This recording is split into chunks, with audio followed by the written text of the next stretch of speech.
Hey guys, welcome to a special edition of the Chamber Guys Global Business Leader Series. I'm your host, Francis Michael, and today's episode promises valuable insights as we delve into the realm of sustainable business practices, focusing on Indonesia.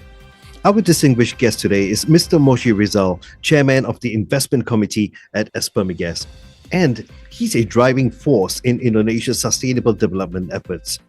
With a reputation for visionary leadership and strategic collaboration, Mr. Rizal's influence is felt across boardrooms and policy circles alike.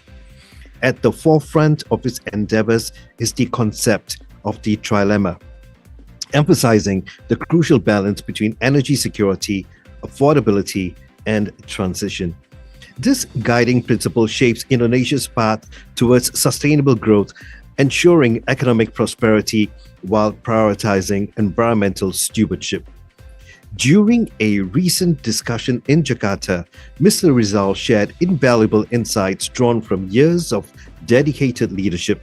His journey, marked by innovative initiatives and impactful policies, underscores the transformative power of collaboration and innovation in driving positive change. Stay tuned now as we explore the complexities of sustainable business practices in Indonesia, guided by the expertise of Mr. Moshe Rizal. Mr. Rizal, thank you for being with us today. You're here to share your expertise and insights into the industries we were actually just talking about. Now, you play a few different roles in various companies. Let's talk about those companies. The first one, ASPERMIGAS has got ambitious goals for the oil and gas production alongside environmental sustainability. Now, could you share your strategies and initiatives in this regard? Right. So, thank you for having me, Francis. So, yes, ASPERMIGAS is an association. It's a National Oil and Gas Association in Indonesia. So, it consists of several companies as well as individual experts. That works in the oil and gas sectors, from upstream until downstreams.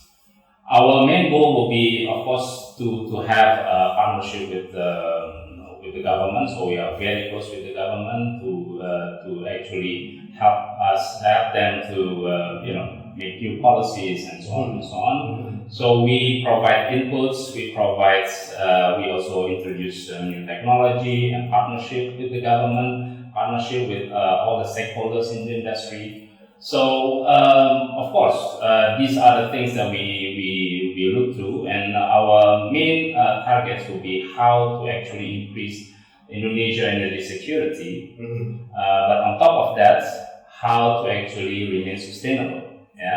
How to reduce the emissions, there's a lot of companies, a lot of countries wants to become net zero in emissions because greenhouse gases is our biggest problem right now.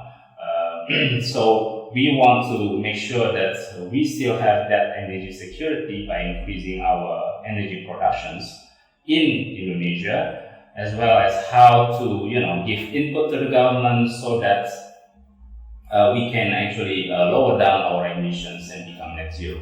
So in order to do that, of course, is through our technology and especially how to actually change the mindsets, not only the government and the public, but also all the stakeholders, so that when they take actions in their business, for example, and the government in their policies, they can create the right policies or the right mindsets, so that they can to have a better productions increase, but also how to remain sustainable or reduce their emissions in the future. We were just talking about this just a while ago, and you were telling me how important it is to change the mindset of people, because sustainability and going eco-friendly doesn't happen overnight. Exactly. It is a process. Yeah. Could you elaborate on what you actually explained to me a while earlier? Yeah, so exactly. So in any country policy, in energy policy, there's always this, what we call trilemma. Why they call it trilemma? Because there's a tree and it's a dilemma. So there are three aspects that a country has to look for. First is energy security. How the energy can actually have, reach out all the people. So all the people, all industry have to have access to energy. Second is energy affordability or energy equity. How can this energy be affordable for the people? And you look at each country has a different affordability level, right? So you have to secure that as well. And only the third one will be the energy transitions. How we transition to a cleaner energy and so on. But of course, the first two is the most important thing. Because what? Because country has to live, people has to grow, their economy, their livelihoods, and we have to secure this before the third one. But of course, it doesn't mean that the third one, the energy transition, has to be overlooked. But we can do that all these three in a balanced way. So I hope that for the government, looking at this, for example, to see that we don't just look at the trend, don't just look at a country which has different culture, different kind of level of economy, and so on and so on. So we need to look at ourselves in Indonesia, for example, what level of affordability that we can set. What level of security we can set, and on top, and after that, then we look at how can we transition in a way that these first two doesn't hurt. So because we need to, our economy need to grow. Our population is growing. Our economy is also growing more than 5%. Our population is growing more than 4%. So the need of energy is always growing year by year.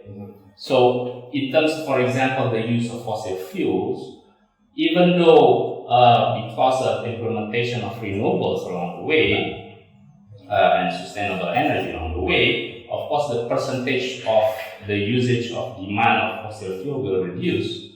But if you look at the volume, it's actually still going up. So you still need more and more. And what we have right now in Indonesia is we are actually net importer.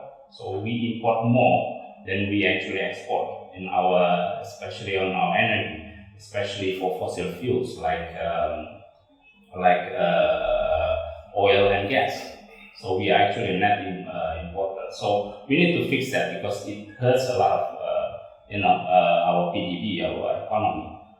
So we need to fix that by what? By producing more locally in Indonesia instead of importing from any other countries. So we need to fix that. At the same time, we need to look at our sustainability level, where we are right now globally. If you look at if you see the whole total of emissions from countries, of course each country has its own volume of populations. We are 280 million people here living here. We compare to Belgium, we compare to Singapore, for example, we are so much bigger. But in terms of emissions, if you look at the emissions of per capita, for example, we are not actually so bad. We are not so bad. There's a lot of countries that's actually doing worse than us. Because what? Because we still have a lot of forests in to absorb those CO2s, and our government is trying to not to push too much aside, but they're realizing that we cannot move too fast. If you move too fast, there's a lot of example around the world that if they move too fast, their economy is hurting. The affordability, for example, for the energy affordability for the people is hurting as well. Like for example Vietnam, for example Germany. There's a lot of example. So we try to move as fast as we are able to. So we are not trying to. We hope that the government is not trying to just imitate any other countries, because we have our own issues, we have our own problem, and we have our own resources and potential. potential as well. So we need to work with the government on how we can, capture that potential, which is unique to Indonesia, instead of just, copying any other countries. Right. Thanks for that. Now, let's talk about another one of your organizations that you're deeply involved with, PT Solusi Technology Saudara's collaboration on the onshore power supply project aims to reduce port sector emissions. Now, could you elaborate a little bit more about this and tell us about this initiative? Right. Yeah. So, also in any other countries, there's a lot of different sectors that need to reduce their emissions, especially transportation sector. Yeah. If you look at transportation, there's land transportation, there's also sea or water transportation, right? So if land transportations, we have that initiative, electric vehicle, we push that. Any other countries is also pushing that to electrify their land transportations, starting with the EVs, But we look at the maritime sectors, water transportation. How can they do that? Because there's a lot of issues in the maritime industry that actually you cannot just copy the land transportation mindsets, because we have big ships, for example. You cannot use battery in big ships because the battery will be more heavy than the ship itself, so it will sink. So there's a lot of things that they have to work on. They work on using container ships, using LNG, for example, even though it's fossil, but it's much more cleaner than diesel. Using hydrogen, which is zero emissions. They are still working on that, but it will take time, probably 5 years, 10 years, 15 years. In the meantime, how can we actually reduce the maritime sector, their emissions? Then we look at ports. How the port become what we call now is a green port. Okay. When we call a green port, means that that port has net zero emissions.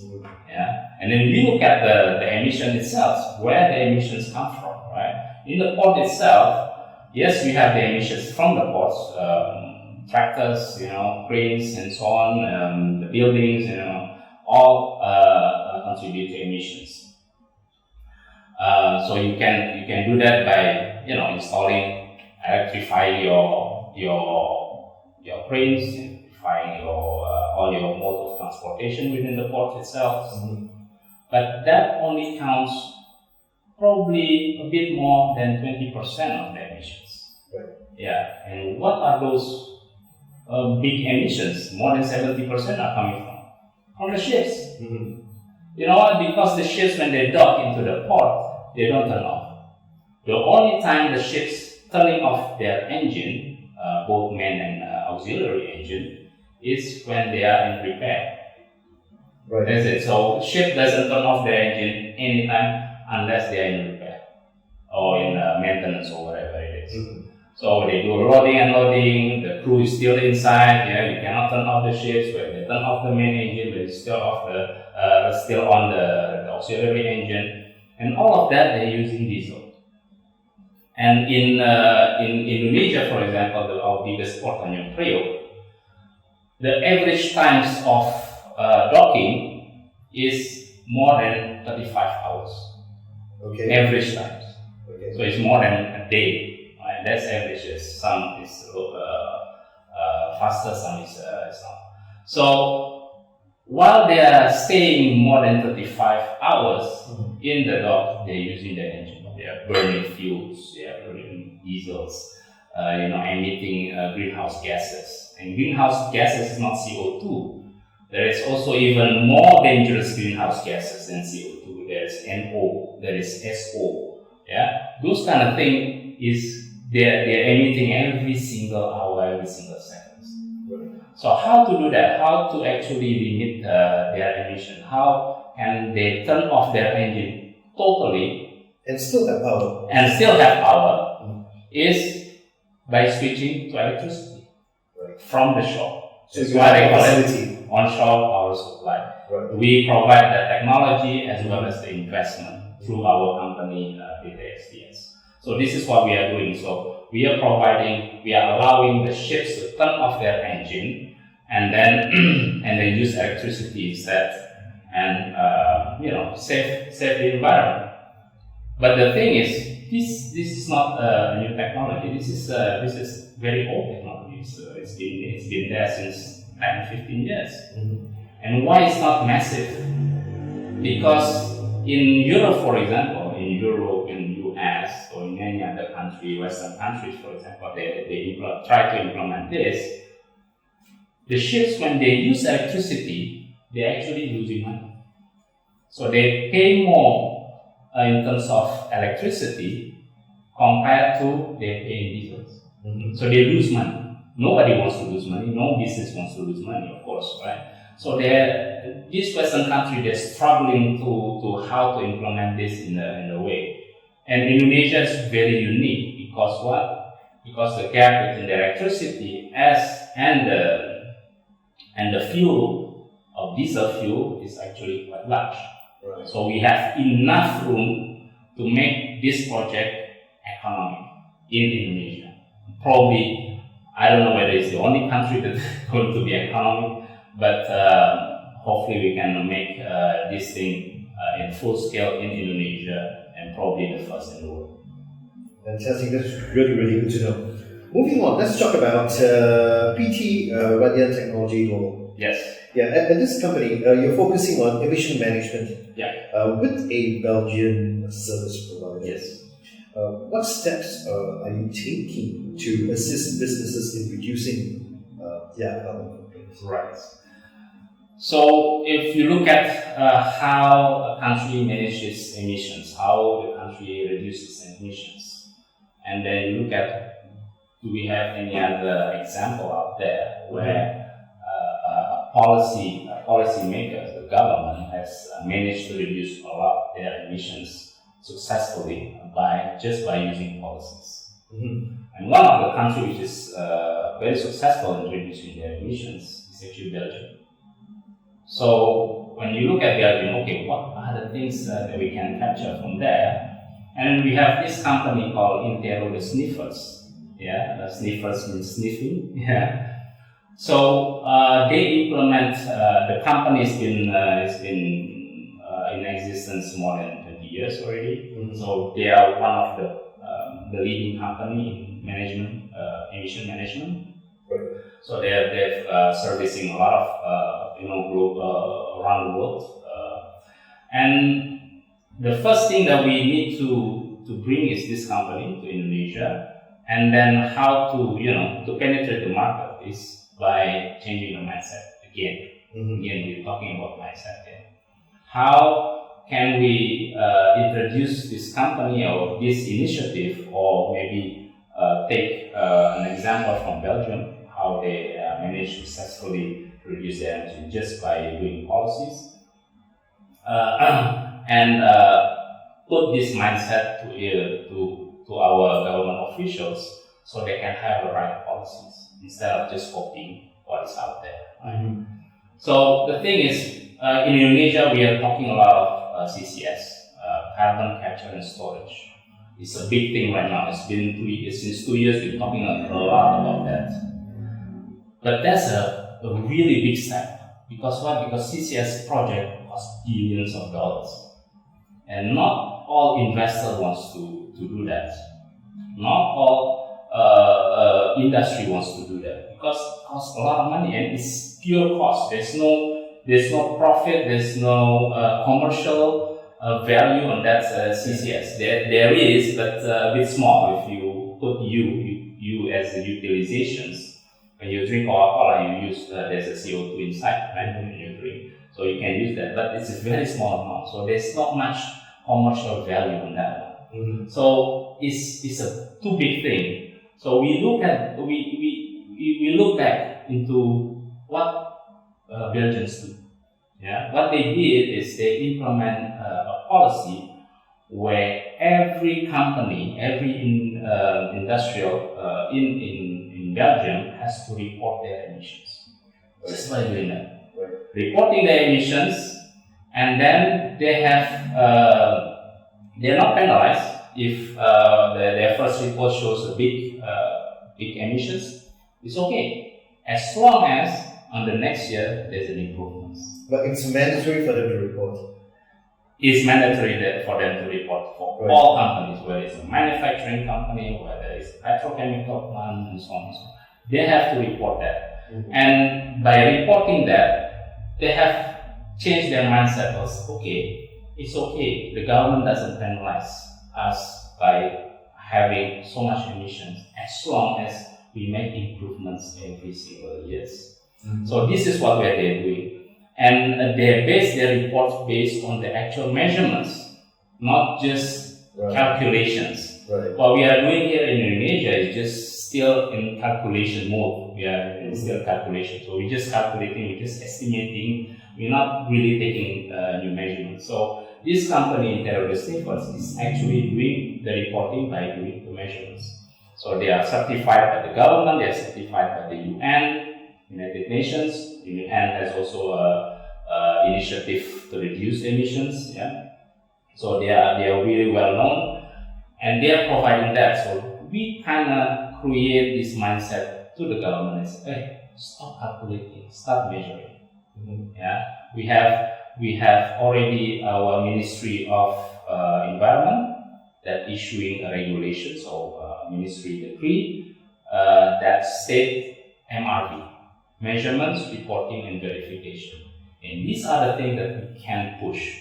So when the companies start to report their emissions, they have the moral obligation of to reduce it. Exactly. Right? That's the mindset that we need to set. Not the big thing about CCS, US. That's good, but there's time for it. It takes time, it takes billions of dollars. This one is cheap. You're doing a measurements, you're reporting, and then whatever little is improvement you make, as long as you make improvements, government will appreciate. And these are the things. And in Belgium, they do a survey of 69 companies, industry across. There's petrochemical plant, there's manufacturing, and so on. And within, I think, less than 7 years, 6 years, I think, they managed to reduce 70% of their emissions. Wow. Just by doing that. So these are the things that we need to push, because it's cheap, it's easy to implement, and the government has all the tools to need. It doesn't need billions of dollars of investment. These are the things that we can we try to set the mindset right for the government and also to all the stakeholders. Right. Just to follow up on what you just said, what do you think are going to be some of the challenges implementing this in Indonesia, number one? Yeah. Number two, do you think the government will take the necessary steps to make this mandatory? And number three, if not, how do you think they will incentivize the companies to take this on? Right. So the first is, what is the challenge? Again, the challenge is the mindset. A lot of companies in Indonesia are afraid to declare how much their emissions did, because they think that the government will penalize us. Because the government is already talking about carbon tax, which is good, but again, there's a time for it. Yeah. So we need to allow all companies to declare freely without any consequences. So they are not afraid to declare. What the biggest challenge right now is they are afraid to declare. For example, they are afraid to declare their emissions because they are oil and gas production. Yeah, of course, we all know. Yeah, so does Saudi Aramco, so does Petronas, but they declare their emissions. They take part of the OGMP, which is the UN initiative of OGMP is Oil and Gas Methane Partnership, where more than 100 oil and gas companies come together and starting to implement MRV program, the measurement, reporting, and verification program.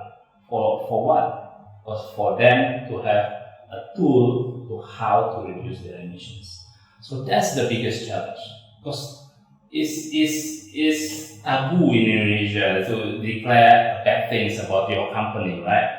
Because emission is bad, everywhere, of course. Yeah. So that's the thing. So is the government role to actually push that? We are not penalizing you. Don't worry. Declare as it is. Be frank. Be open on it.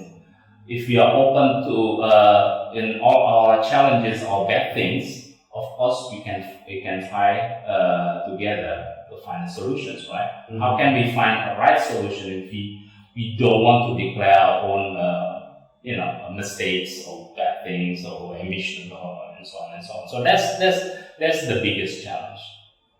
Yeah, and when you say, will the government take that steps? Yeah, they're starting to take that steps. Mm-hmm. Hopefully this year we're going to collaborate with the government to actually doing mapping.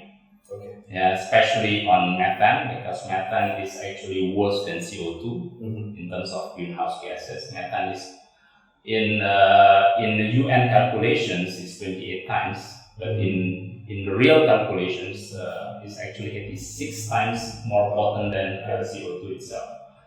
So the government, hopefully this year, we're going to, together with us, doing a mapping on the oil and gas.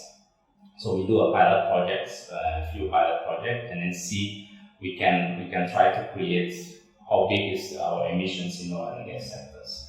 So yes, they're starting to realize that, but of course they're still talking about CCS program, which is cost billions of dollars because they think it's great, but that's fine as long as they're taking the necessary steps on these small things, to initiate. And when you say, would there be any incentive? Actually, there's no incentive. You shouldn't have any incentive because it's cheap. Doing a verification, measurements, not every month, just once a year is enough for you to realize, okay, what will be our level of emission right now, and then find the solutions and take actions. Yeah.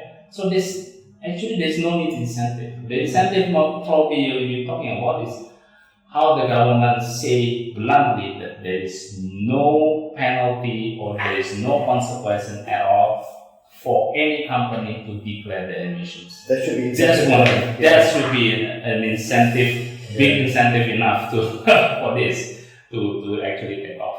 Yeah.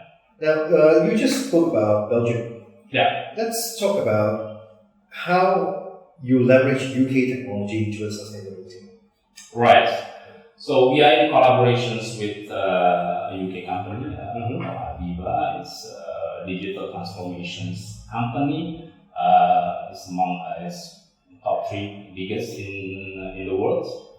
They are applying a lot of sectors. So not only oil and gas, for example, also in transportations and so on and so on. And digital transformation is a key for efficiency. You talk efficiency, of course you talk how to reduce your costs, but you also how to reduce your emissions.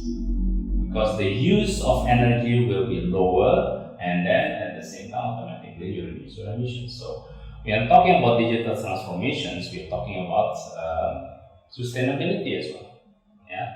So these are the big things, and we have all the tools we need, software and hardware, to actually to be implemented across industrial sectors. But of course, there's always challenges. Yeah, there's always challenges, and the same as before, as I said before, for other initiatives that we have, is the mindset.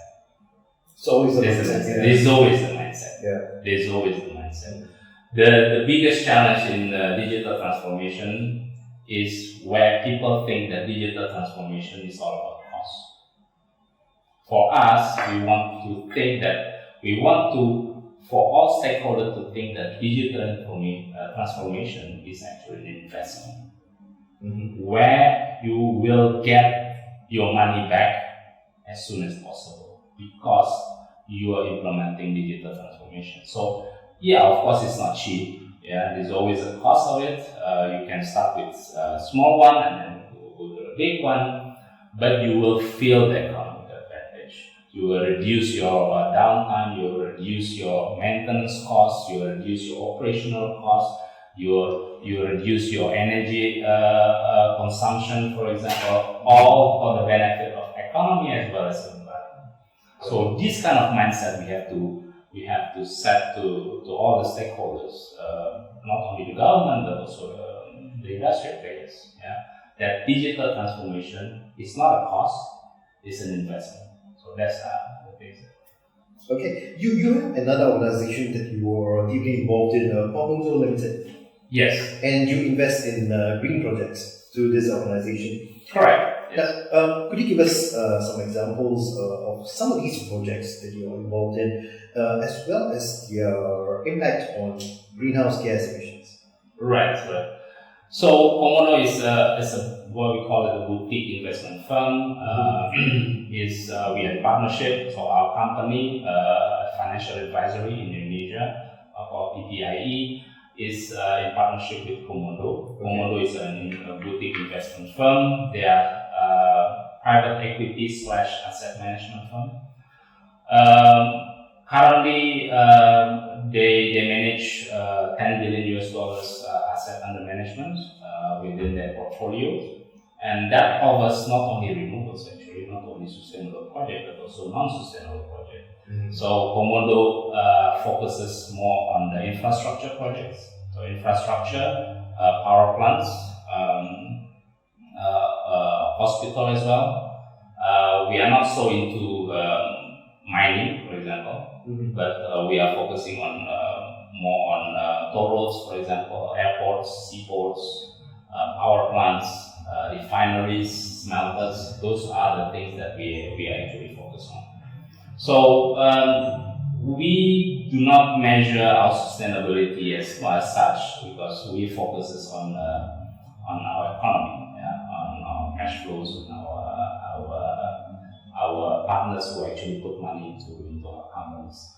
So we do renewables as well as refineries, for example, oil refineries. Right. So because we know that, we don't want to be greenwashed here. Yeah? We don't want to declare we are a green company. We're not. We are an investment firm. We focus our goals in our cash flow, our portfolios, our profitability. So these are the things that we are focused on. So we invest, for example, biggest wind farm in Germany many years ago, $3.6 billion euro in investment.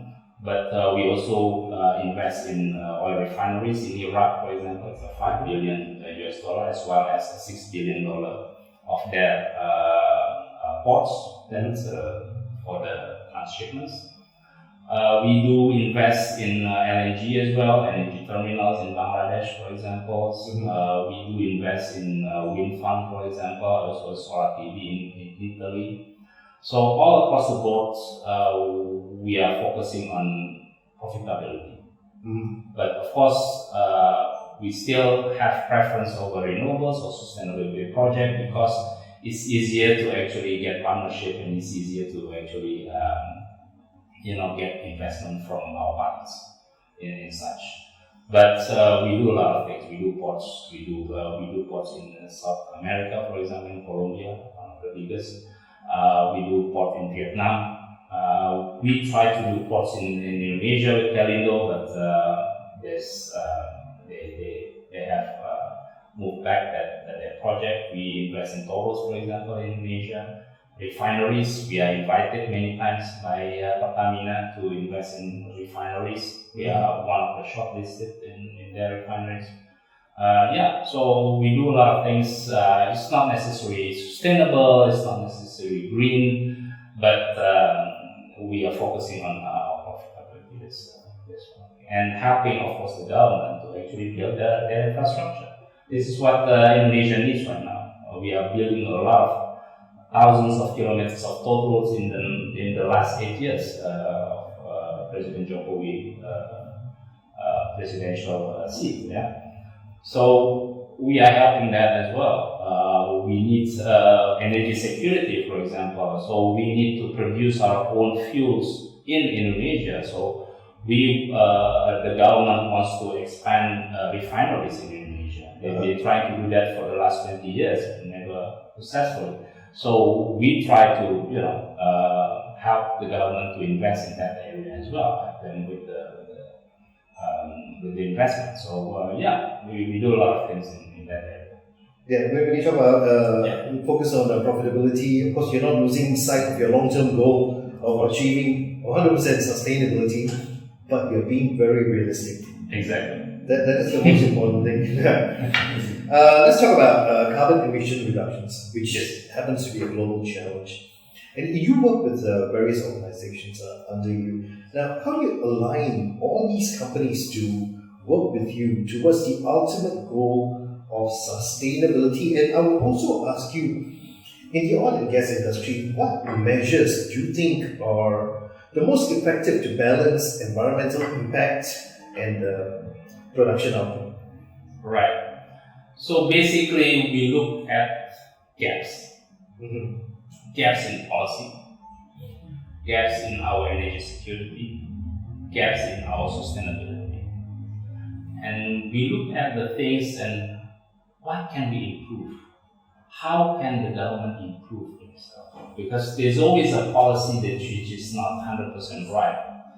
So how can we help the government? How can we help all the stakeholders to actually make things right?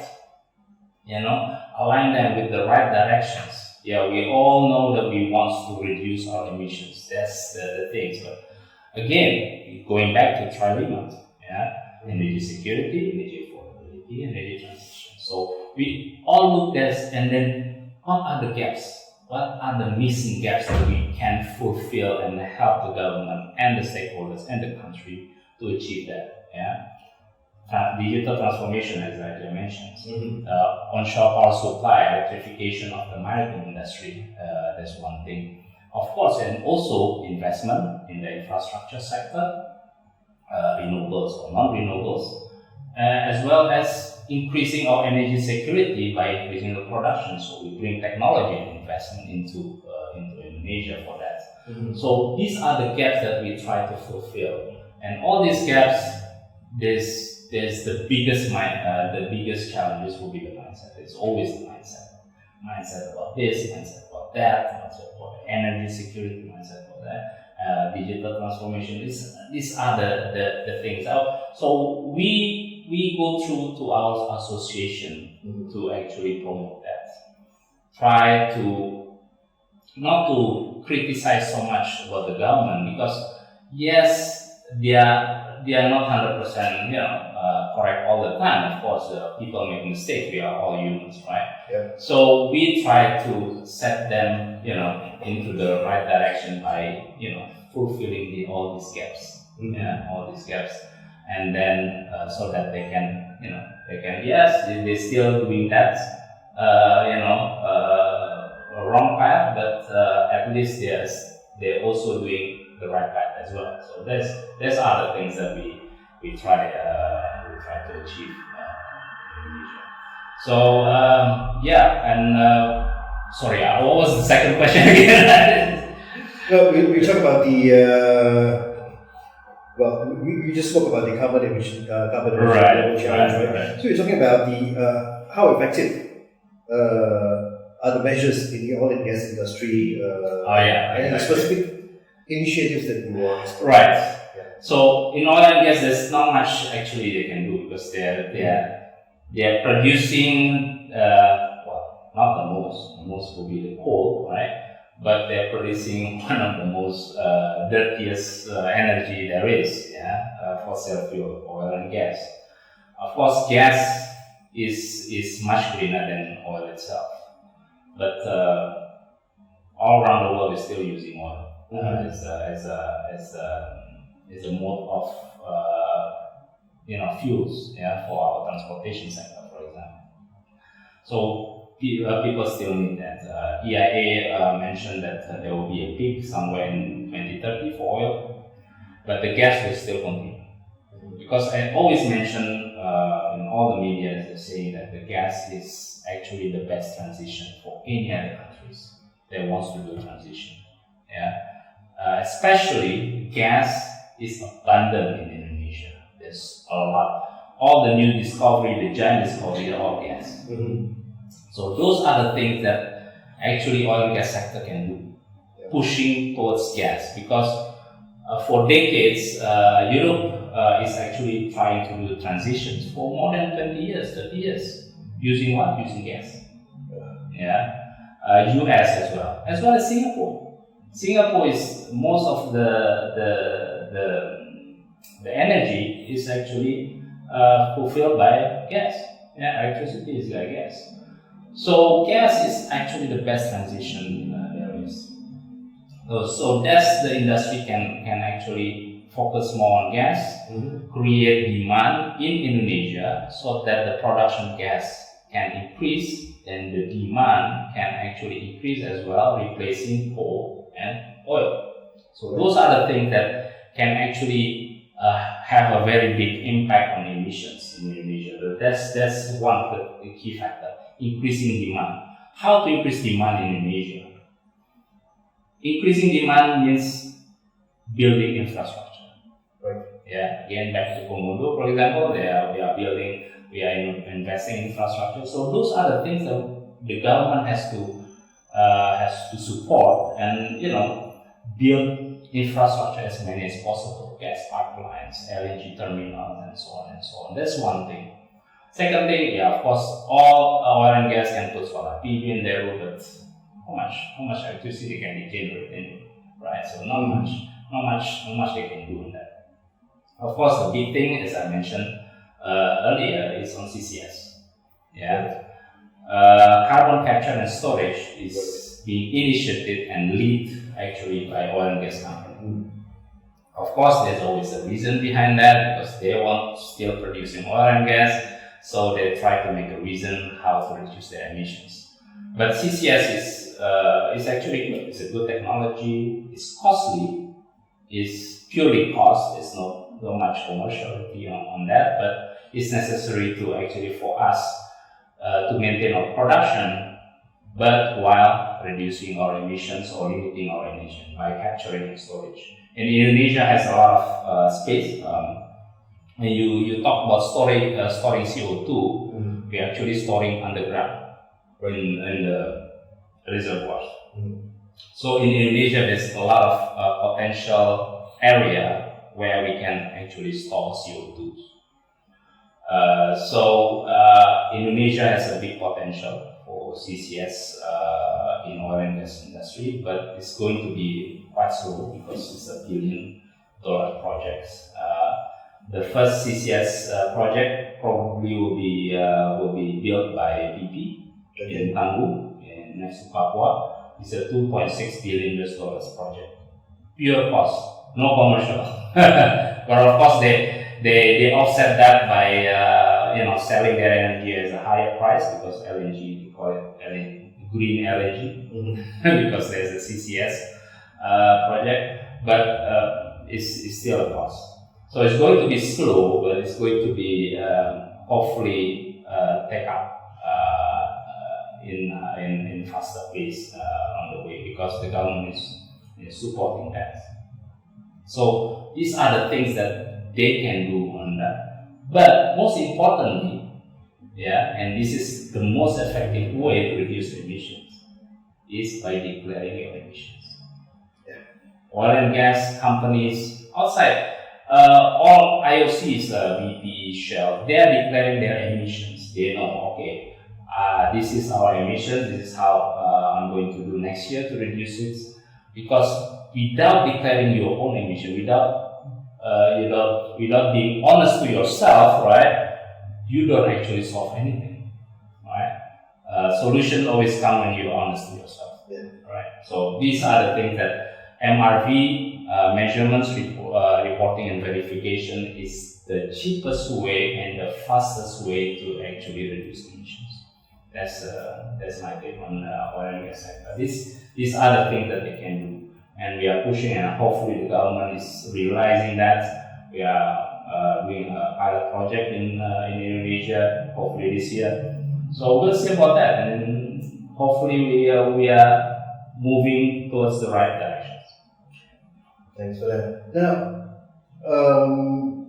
this I don't mean to put you in a spot with this next question, but I think a lot of viewers want to know. You're holding various positions in so many different organizations. Yeah.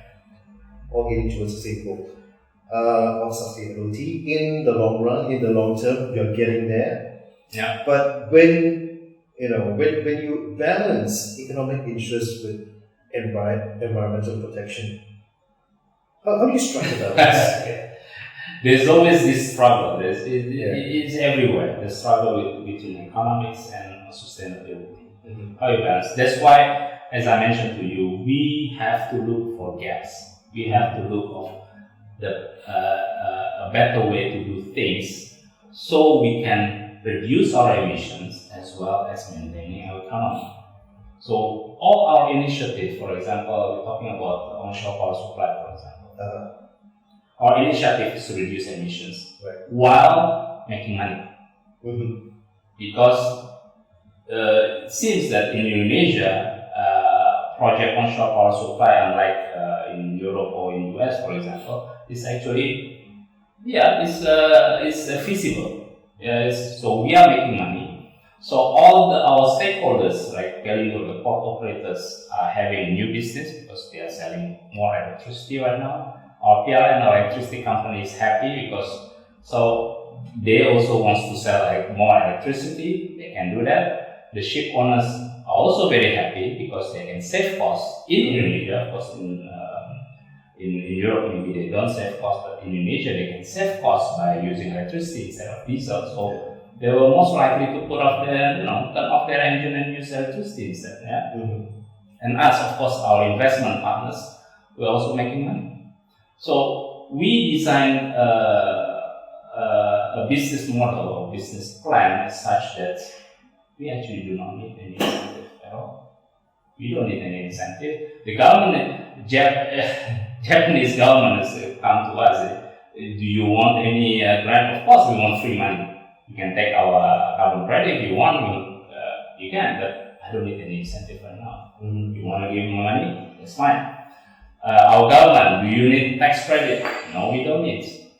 We create as such that this business actually make enough money, so we don't need any incentive. So by doing this, we can actually move faster because we don't need to deal with the Ministry of Finance, asking for, give me tax holiday, blah blah blah. We don't need to do that. We have enough money. Mm-hmm. So these are the things that when we create this, we don't need any incentive. For example, again, for the project that we have with the Belgian company, Emission management, I don't think we need any incentive because it's cheap. You only need to do measurements every once a year. That's it. It's only cost not much. Mm-hmm. Yeah, it's not even you need to buy equipment. No, you just need to bring expert to inspect, do measurements, and then you report. You don't need any incentive for that. But by doing that, the company can declare themselves, yes, we are taking sustainable initiative. By declaring that, they can have a very easy access to funding. Because everybody loves sustainable, especially the banks, especially the private investors. They love that. They want to show that, I'm supporting sustainability. So if the company show that, yes, we are taking initiative to reduce by declaring our emissions, they will have much easier access to finance. So we don't need any incentive at all, actually, for that one. Second thing, digital transformations. No incentive also. There's no incentive you need for digital transformation because when you change your mindset from digital transformation is a cost to digital transformation is an investment, then the money will come. You 1 year, 2nd year, you will save enough money to cover all those costs you will implement for your digital transformation. You don't need incentive. So these are the things that we look for and then try to grab and then try to change the mindset so that people can adopt this initiative very easy without any hassle, without any sacrifice towards sustainability. That's how I think That brings me to my next question. Just want to know your thoughts on greenwashing. How prevalent is it in Indonesia and around the world? And where do you think we are headed in terms of that? Right. Yeah. There's always a lot of greenwashing. People or companies wants to to declare themselves as green, but in fact they are not. So there's a lot of initiative around the world to actually prevent that from happening by again using what? Using measurements. Yeah, instead of just reporting their calculations. Because when you're doing calculations, you're just estimating which one is right. Because it's all assumptions, right? It's all assumptions. You have equipment, you have all assumptions that they are producing so much emissions. By doing actual measurements, you're actually preventing from those companies to do greenwashing. So the government has, this is what we try to prepare for the government to have the right policy to do those measurements. So the government can verify, okay, this company is really greenwashing, really green or not, they really taking initiative. You need to do a lot of inspection, verification to do that. So those are the things that we try to prevent. Because in carbon credit industry, for example, we are talking about reforestation. So there's a lot of company who actually buy an area and do reforestation, so they can actually sell their carbon credits to the carbon markets. There's a lot of greenwashing in that area, where people declare, we're doing this, but when the actual verificator come in and then do audits, they're not really that much carbon credit to be sold. So those are the things, and the carbon market, the global carbon market, is trying to correct that by having a lot of verification method and process. So those are the companies that cannot take advantage of carbon market as such that they can declare, but it has to be verified by a certified third party. Right. Now, just quickly, can you tell me what KPIs do you use to measure your various incentives that you have lined up? Well, there's not really, to be honest, there's not really a KPI. We're just happy that whatever incentive every single year, at least one or two incentives can actually be implemented with the government, or at least the government take action toward that incentive, that intense incentive. Yeah, so those are the things that we don't really measure. Okay, or how much initiative that we are doing that being implemented.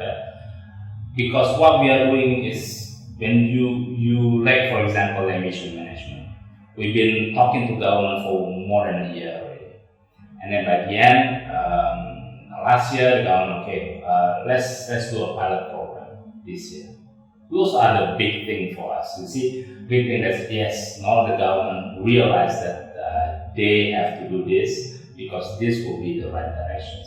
So this kind of KPI that sets, what we are trying to do makes sense, and we are trying to change the government to towards the right direction. So these are the things. At least one or two initiatives that we had went through in that particular year or the next year. That will be much more enough.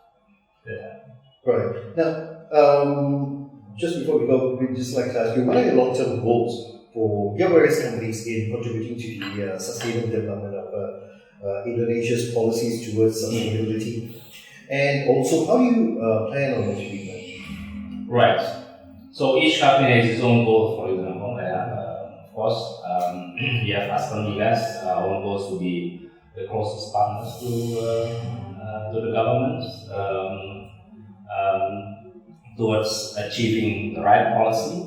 So for increasing our energy security as well as maintaining our sustainability on the oil and gas sectors.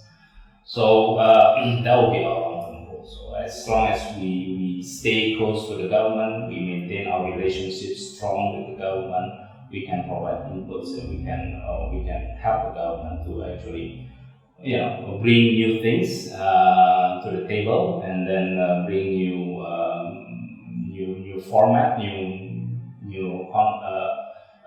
policies to the table. So they always come to us and ask what would be our thought on if there's any policy. That would be our long-term goal. So we want to maintain that, because the main goal of an association is for all the members companies, if they have issues, if they have any challenges, they can come to us and we can actually bring that to the government, to the stakeholders, and help them to to overcome those challenges. Not only one company, but all our other companies in our members. So this is how, if one company have challenges and then they themselves talk to the government, of course the government say, yeah, you're just one company. If through an association, of course, it will be different, right? Yeah. Because you're talking about an association that actually represent all those companies. So the government will listen, the government will always welcome to have a discussion. So those are the things that we try to maintain our goals towards that sense. And any other companies, of course, to be the leader in sustainability in maritime industry, to be the leader in providing technology in terms of digital transformation, emission management in Indonesia or Southeast Asia. So those are the things that our main goal. For the investment firm, advisory firm, of course, our main goal is to help the government secure their infrastructure, building maintaining their infrastructure growth towards the years, by bringing investor in where we invest ourselves, and giving advice to the government what should they do and what should not do. So those are the things that we want to do. Right. Now, Mr. Rizal, before we go, are there any final words you want to share with our audience? Right. So basically, because since we are talking about sustainability, having the right mindset, having the right balance of energy security, energy affordability, energy sustainability is much more important rather than talking only about renewables, transition, and so on and so on. Because there's a lot of consequences if we move too fast, and there's already victims out there. A country who actually now suffering. A big country like Germany, for example, now is suffering because their industry is going down, their production is going down, their economy is going down. Because of what? Because Germany has the highest energy cost among any other European country. So having the right mindset, looking for the gaps, and then listen to us. We provide the values, not just big projects and so on and so on. Those are much more important towards attaining, achieving that kind of goal: sustainability, profitabilities, and economy. So Rizal, thank you so much for your time. Thank you so much. And there you have it, folks. The insights from Mr. Moshe Rizal, Chairman of the Investment Committee at ASPERMIGAS. If you're keen on diving deeper into ASPERMIGAS initiatives or lending your support, check out the links to their website provided below this video. Do drop your thoughts in the comment section and hit that subscribe button to stay updated on the latest happenings in the global business arena. I'm Francis Michael, and we'll be back before you know it with more riveting conversations with leaders shaping the world of business. Until then, stay safe and keep exploring the ever-evolving landscape of business right here on The Chamber Guy. Take care.